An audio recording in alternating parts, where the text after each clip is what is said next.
अलीगढ़ के अंदर, मथुरा के अंदर, मुजफ्फरनगर, मेरठ, ये बारूद के ढेर पे होते थे। उन चीज़ों को सिखाते हैं, कुरान की उन आयतों को सिखाते हैं कि सिर्फ एक इस्लाम ही ऐसा है जो धर्म है, बाकी सब काफिर हैं। हरिद्वार में भी जो मेन घाट है वहाँ पे जाना मना है, जो नॉन हिंदू है वो नहीं जा सकते। लेकिन एक और यहाँ पे मांग की गई है कि 150 घाटों पर भी नॉन हिंदू लोग जो हैं उनका जाना मना किया जाए, वहाँ पे उनकी एंट्री बैन की जाए।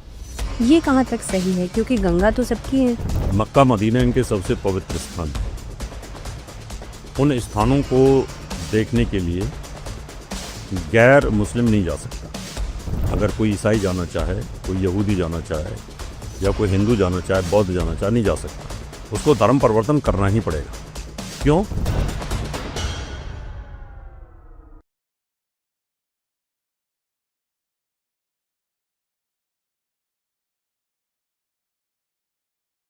इस्लाम में तो एक ही लाइफ के बारे में लिखा है ना, उसमें तो नेक्स्ट लाइफ है ही नहीं। जैसे जैसे सनातन में ये तो सोल है, एक वो बार बार जन्म लेती है, तो हमने ये जो शरीर है ये एक तरीके का कपड़े हो गए हमारे। लेकिन इस्लाम में तो सिर्फ एक ही लाइफ के बारे में बताया गया है। भावना जी, तो फिर 72 हो रहे कहाँ मिलेंगे? मैं वही कह रहा हूँ कि जब हम टीवी पर डिबेट में बैठते हैं तो मैं इनके सामने एक प्रश्न रखता हूँ जो आपने मेरे सामने रखा है कि भाई आपके यहाँ तो पुनर्जन्म को मानते नहीं, फिर भूत प्रेत और पिशाच और डाकनी और शैतान कहाँ से आ गया? भैया जो शैतान और जिन की बात करते हैं ये लोग, शैतान को जाके पत्थर मारते हैं मक्का मदीना में, तो शैतान कहाँ से आ गया? है ना?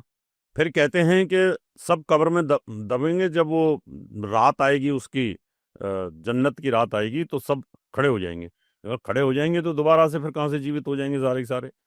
यानी ये खुद कंफ्यूज हैं, उनको खुद ये नहीं पता कि हमारे यहाँ लिखा क्या है, बोलते क्या है। और रूह को तो मानते हैं, रूह को तो कहते हैं रूह है ना? प्रेत भी है, इस पर पिशाचनी आ गई है ना? इस पर तो कोई पिशाच आ गया है ना? तो इसका मतलब भूत प्रेत पिशाच इन सब का उपाय तो इनके यहाँ पर है, मौलवी करते हैं उपाय, है ना? इसका मतलब वो जन्म है ना कहीं ना कहीं। तो इनको ये नहीं पता, ये कंफ्यूज के साये में है अभी पूरा धर्म। इसलिए अभी करोड़ों लोगों ने, जो पढ़े लिखे आज की नई पीढ़ी है, जो कॉन्वेंट एजुकेटेड पीढ़ी है, उन्होंने इस्लाम को छोड़ दिया है, एक्स मुस्लिम बनते जा रहे हैं। ईरान के अंदर 60% मस्जिदों पर ताले लग गए, 60%। पाकिस्तान में 40 लाख से ज्यादा एक्स मुस्लिम हो चुका है। अच्छा, एक्स मुस्लिम का मतलब क्या है? क्या उन्होंने सनातन अपना लिया है? सनातन नहीं अपनाया, उन्होंने इस्लाम छोड़ दिया है। तो अब वो किस धर्म में है? अभी किसी धर्म में नहीं है, वो किसी धर्म में किसी नहीं, मजहब को नहीं? किसी मजहब को नहीं मानते हैं।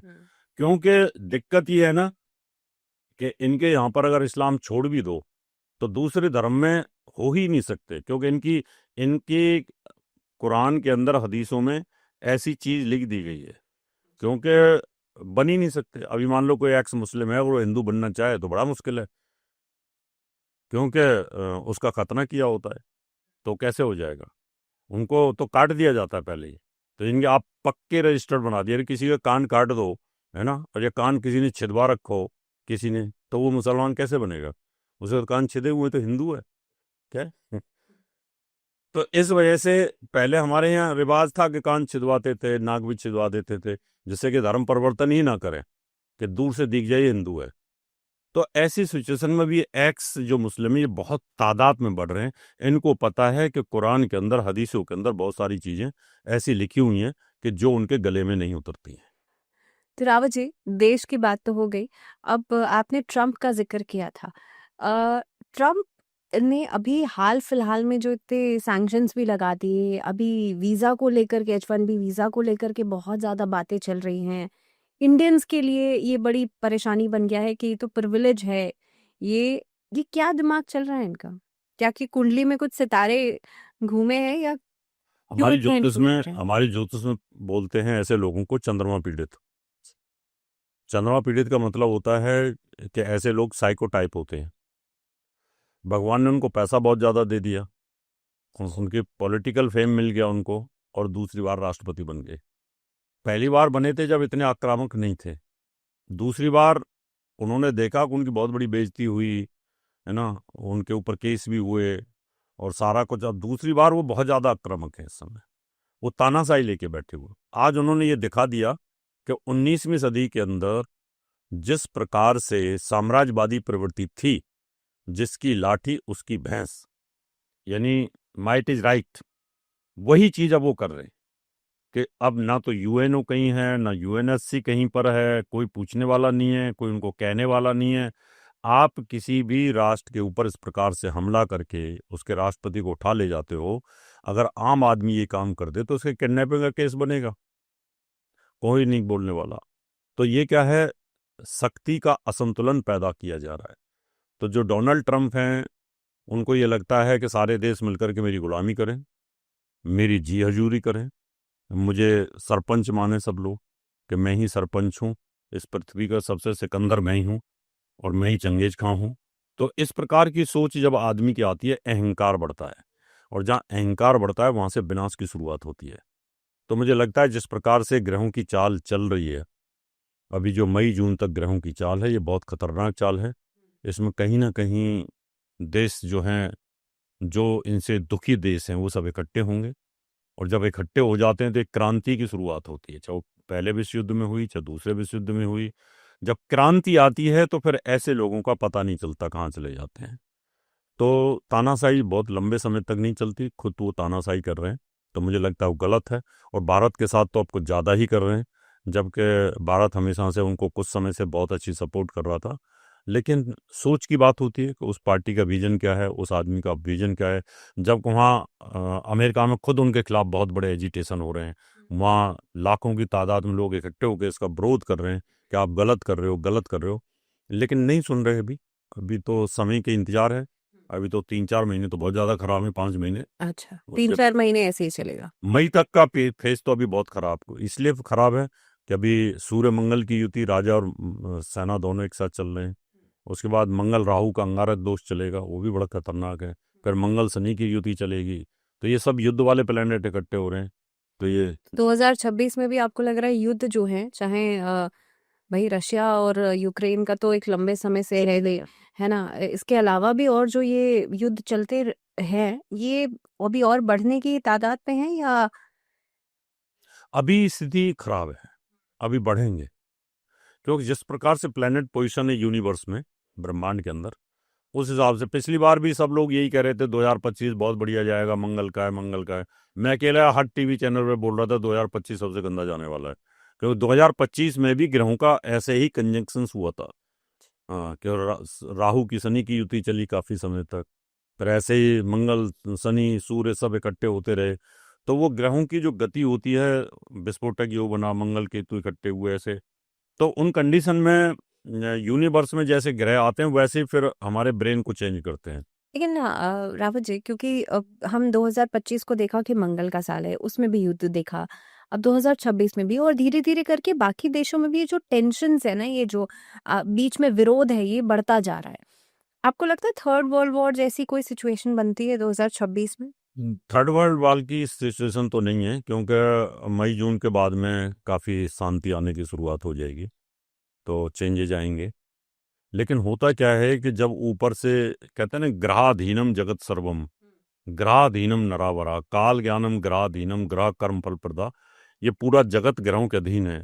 अभी ट्रम्प के भी ग्रह खराब चल रहे हैं, कि इसलिए वो आक्रामक प्रवृत्ति लेके बैठे हैं। तो दूसरे राजाओं के भी ग्रह, प्रधानमंत्री राष्ट्रपतियों के भी ग्रह ऐसे ही चल रहे हैं।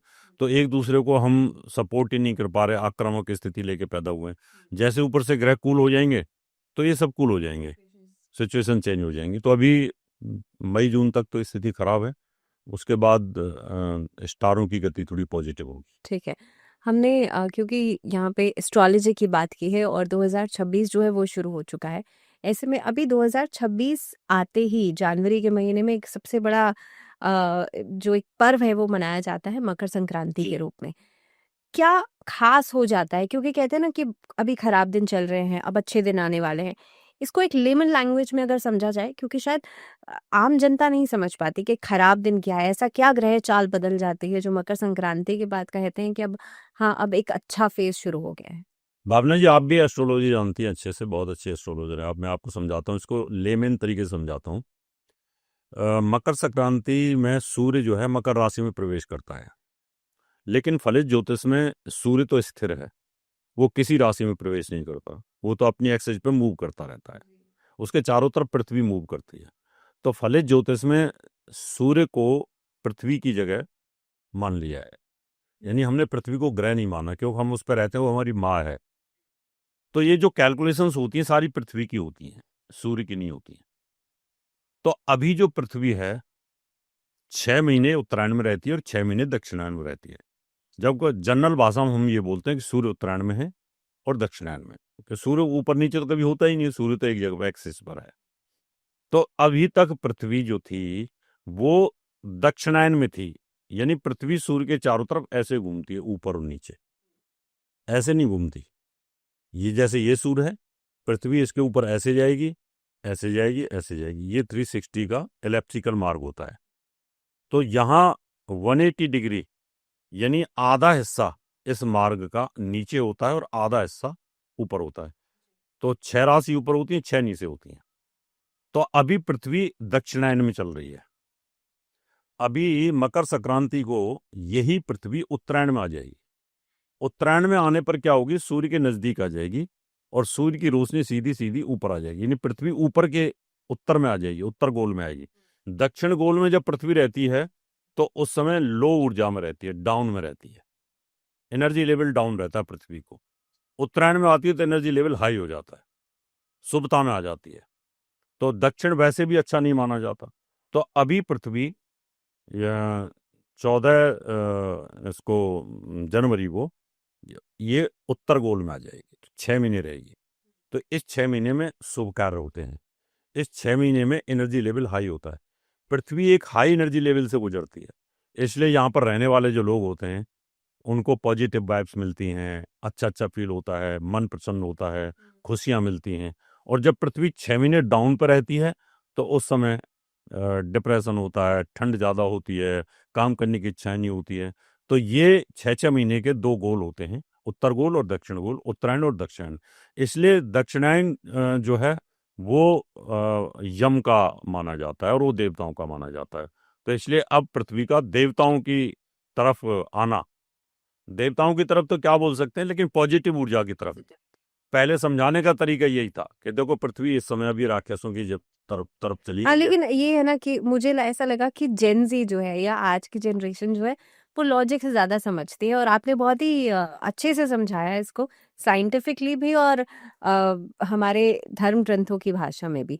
ऐसे में क्योंकि आज के ज़माने में, क्योंकि जब हम बात करते हैं पंचांग की तो वो चलता है तिथियों के हिसाब से, हिंदू कैलेंडर जो है वो तिथियों के हिसाब से चलता है, लेकिन इंग्लिश कैलेंडर में हम एक डेट पे ही मनाएंगे। अब क्रिसमस है तो वो 25 दिसंबर को ही मनाया जाएगा। लेकिन जो मकर संक्रांति है उसमें कई बार, अब काफ़ी कुछ सालों से तो बहुत बार ऐसा देखा जाता है, कभी 14 जनवरी कभी 15 जनवरी।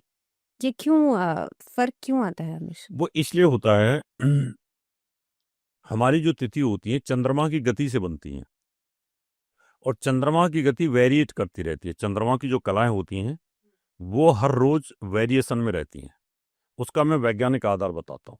जैसे ये सूर्य है, इसके चारों तरफ चंद्रमा परिक्रमा करता है, परिक्रमा करता है पृथ्वी के चारों तरफ, और पृथ्वी और चंद्रमा दोनों मिलकर सूर्य के चारों तरफ करते हैं।